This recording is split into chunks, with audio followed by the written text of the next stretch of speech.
ওরা যা বলবে সব মানতে হবে, এত জেদ কেন?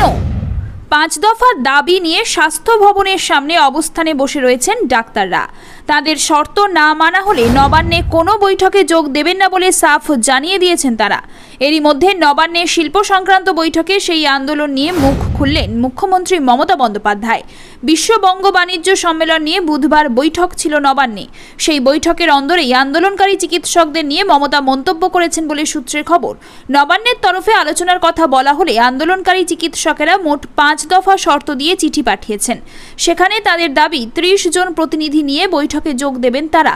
গোটা বৈঠকের লাইভ স্ট্রিমিং করার পাশাপাশি তাদের শর্ত হলো মুখ্যমন্ত্রী মমতা বন্দ্যোপাধ্যায়কে উপস্থিত থাকতে হবে বৈঠকে।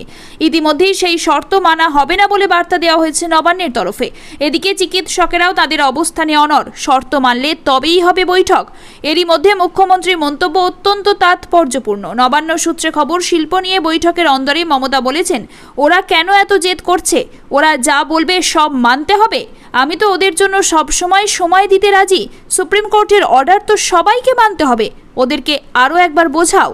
শুধু তাই নয়, চিকিৎসকদের দেওয়া শর্ত নিয়েও মমতা কার্যত প্রশ্ন তুলেছেন বলেই সূত্রে খবর।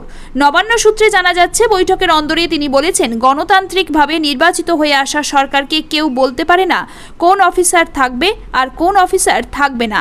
খোলা মনে আলোচনা করতে গেলে কোনো শর্ত দিতে হয় না। এইভাবে কোনো আলোচনার পরিসর তৈরি হতে পারে না বলেও মুখ্যমন্ত্রী মন্তব্য করেছেন বলে খবর।